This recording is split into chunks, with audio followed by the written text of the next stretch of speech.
변창흠 국토교통부 장관 취임 이후 첫 부동산 대책이 나왔습니다. 대도시권, 주택 공급이 핵심입니다. 서울 32만 호를 포함해 전국에 83만 호, 정부는 역대급이라고 자평했습니다. 이번 대책의 공급 물량 83만 호는 공급 쇼크의 수준이라 할 수 있을 것입니다. 역대 정부 최대 공급 계획입니다. 네, 이제 관건은 시장의 반응이겠죠. 김규정 한국투자증권 자산승계연구소장과 이번 부동산 대책 내용과 효과 진단해 보겠습니다. 네, 소장님 어서 오십시오. 네, 안녕하세요. 네, 들으신 대로 부총리도 장관도 자신감이 충만해요. 어떻게 보세요? 좀 근거 있는 자신감이라고 보십니까? 네, 서울에 32만 채 신규 공급이면 지금 강남 서초 송파에 있는 기존 아파트 물량만큼을 새로 짓겠다는 거니까 물량적으로 굉장히 많습니다. 그래서 발표되고 나서 많은 분들이 좀 놀라기도 했는데 이게 실체화된다면 중장기적인 도심 아파트 공급, 수급 이제 해소 문제에서는 상당히 기여할 수도 있을 것으로 봅니다. 일단은. 네. 좀 자세한 내용 들어가기 전에 먼저 이번 대책의 주요 내용 잠깐 추려보고 가겠습니다.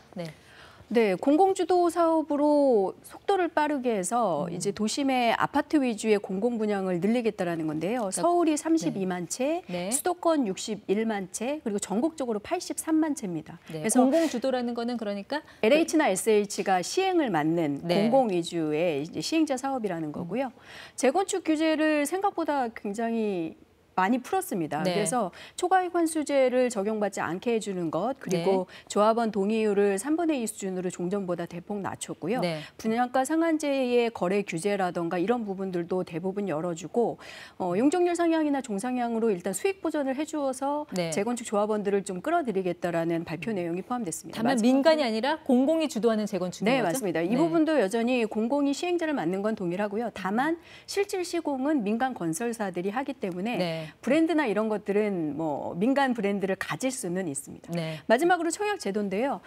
현행 공공 분양에서는 특별 공급이 85%나 되고 가점이 낮거나 이런 젊은 세대들이 청약할 수 있는 물량이 없었는데요. 전체 공공 분양의 15%를 추첨제라고 신설을 해서 3년 이상 무주택 세대주 구성원이기만 하면 청약을 해서 경쟁을 통해서 추첨될 수도 있는 이제 가능성을 좀 열어줬습니다. 그래서 이런 부분들이 현실화되면 공공 분양을 좀 기다려보는 분들도 생길 수 있지 않을까 보여집니다. 자, 일단 물량 면에서 보면 서울 32만 호. 어떻습니까? 과거 정부와 비교해 볼 때 획기적인 물량이라고 평가를 할 만한 수준인가요? 일단 서울 물량이 저 정도면 분당 신도시 3개 정도 규모거든요.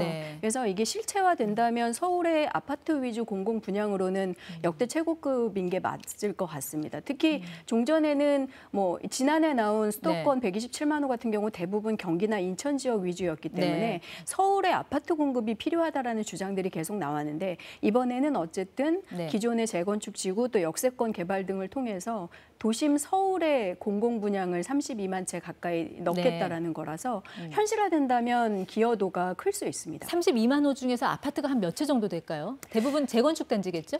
이게 민간 신청 이후에 확정될 거라서 정확히 숫자를 말씀드리긴 어렵지만 재건축을 통해서 서울의 9만 호 정도 그리고 역세권 정비 사업도 대부분 아파트로 공급이 될 것 같은데 그 물량이 11만 호 정도거든요. 그래서 나머지가 다른 형태로 공급된다고 해도 적어도 20만 호 이상은 공공 분양 아파트로 공급될 가능성이 있습니다. 그런데 공공이 주도하는 재건축에 민간이 선뜻 참여할까요? 그만한 인센티브가 충분히 있다고 보시나요? 여전히 그 부분 때문에 반신반의하는 분들이 많은데요. 어쨌든 패스트트랙이라고 해서 인허가 절차를 대폭 간소화해서 최대 5년 이내에 재건축이나 재개발을 할 수 있게 추진을 하겠다라는 거라서 13년 걸리던 걸 5년으로 단축해준다는 그래서 얘기죠? 사업의 불확실성이 대폭 줄어들어서 빨리 신축 아파트로 만들고 싶으신 조합원들은 좀 관심을 가질 수 있겠고요.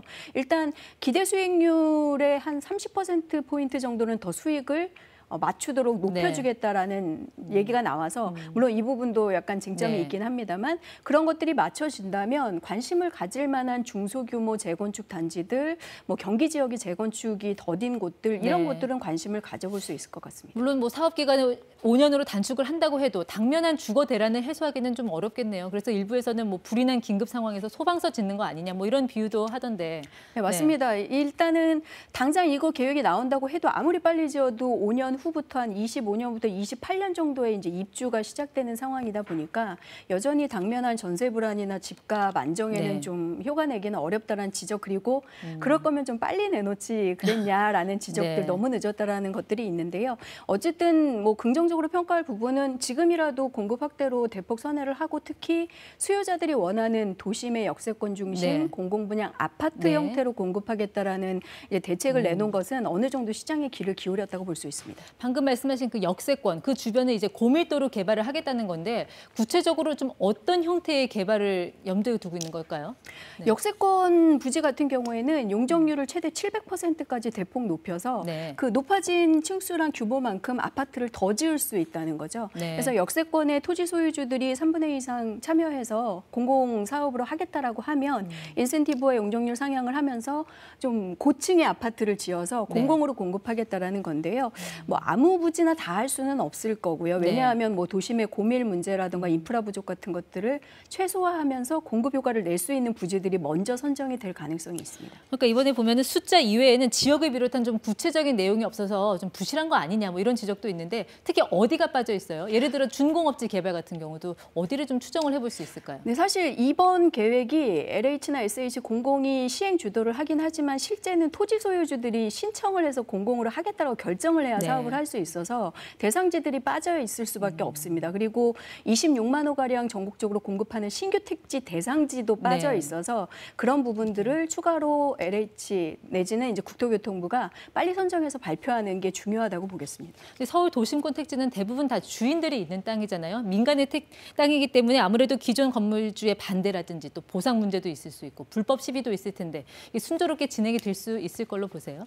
그 부분이 사실 핵심인데요. 동의율을 낮추기는 했지만 여전히 반대하는 분들의 토지 지분을 이제 매수하는 부분이라던가 최종 사업을 확정하는 이런 과정에서 잡음이 생길 소지는 여전히 있고요. 그 네. 과정에서 뭐 사유재산권 침해라던가 이런 이슈가 계속 불거질 수 있어서 종전 재건축 재개발에 이제 시간을 걸리게 했던 이슈들은 완벽히 해결됐다고 보기는 어렵습니다. 네, 물론 뭐 용적률 뭐 700%, 500% 상향을 해주겠다 뭐 이런 인센티브도 있고 또 주민들에게 자체 사업 대비 뭐 수익률도 한 30%포인트 올려준다. 네. 근데 이런 게 다 법적으로 뭐 보장이 되는 게 아니잖아요. 이걸 사람들이 믿고 신뢰하고 따라올 수 있을까 하는 그 부분. 네, 지금 사실 인터넷의 반응도 대부분 그런데요. 이게 이렇게 하겠다고는 하고 다 좋은데 그래서 네. 도대체 어디에 어떻게 실제 공급을 하는 거냐에 대해서 실행안을 내놔라라는 네. 요구들이 많거든요. 그래서 그 부분을 빨리 현실화해서 내놓고 네. 실제 시범사업지를 진행해서 보여주는 것들이 네. 이후의 활성화에 도움이 될 것 같습니다. 그래서 오히려 이제 개발 기대만 높여놓고 그래서 주변 집값만 들썩여 놓는 게 아닌가 하는 그런 지적도 있는데 이 부분은 부총리도 좀 시인을 한 것 같아요. 잠깐 들어보겠습니다. 입주까지는 다소간 시간이 걸릴 수 있다는 점에서 대책 발표 이후 일시적인 시장 불안 요인이 발생할 소지도 없지 않을 것입니다. 네, 일시적인 불안 요인 어떤 걸 염두에 둔 걸까요? 일단 뭐 재개발이나 재건축 기대감이 있으면 단기 투자하려는 투기 수요자들이 지분을 매입하려 하겠죠. 그런 것들이 단기적으로 오히려 더 가격을 불안하게 한다거나 결국 이런 정비 사업들이 또 전세 불안을 더 가중시키지 않을까 네. 이런 우려들이 있는데요. 이런 것들을 최소화하기 위해서 이번 대책에서 뭐 토지거래 허가제를 빠르게 지정을 한다거나 네. 실질적으로 이번 대책 이후에 새로 지분을 사시는 분들에 대해서는 새 아파트 받을 분양권을 주지 않겠다라고 강력하게 못을 받기도 했거든요. 네. 그래서 이런 부분이 잘 운영되면 이런 투기 수요를 억제하면서 개발에 따른 가격이 더 급등하는 걸 조금 막을 수는 있을 것 같습니다. 일단 정부가 이제 공급 확대로 방향은 선회한 것 같습니다. 공급이 늘어나면 가격이 떨어지는 건 시장의 이치인데 그 효과가 언제쯤 나타날 걸로 보세요? 이 민간 패스트트랙을 시행했을 때 최대 5년 이내에 뭐 재건축 재개발이 가능하다는 이제 계획을 발표한 거라서 네. 빠르면 25년께부터 3기 신도시 포함해서 28년 정도가 네. 실제로 입주가 집중될 것 같은데요. 그러다 보니 아직은 좀 입주까지 시간이 걸릴 수밖에 없어서 그 사이에 네. 실제 추가적인 공급 계획이나 네. 전세 수급 해결 방안이 더 나와야 된다라는 지적들이 많습니다. 그런데 그런 공급에 따른 효과는 입주 시기보다 이 분양 시기 때 나타난다는 얘기도 있던데 어느 게 맞습니까? 실질적으로는 분양때 이후 분양 계획이라든가 입주 가능성이 이미 책정이 되기 때문에 분양을 기준으로 한다면 빠르게 진행했을 때 한 2, 3년 후 정도 입주까지 고려하면 5년 이후 정도가 될 것으로 보시면 될 것 같습니다. 네, 아무래도 이제 구정 이후면 이사 철이기 때문에 더 많은 분들이 이번 대책에 관심을 갖고 지켜본 것 같습니다. 지금까지 ETY 김규정 소장과 함께했습니다. 말씀 잘 들었습니다. 감사합니다.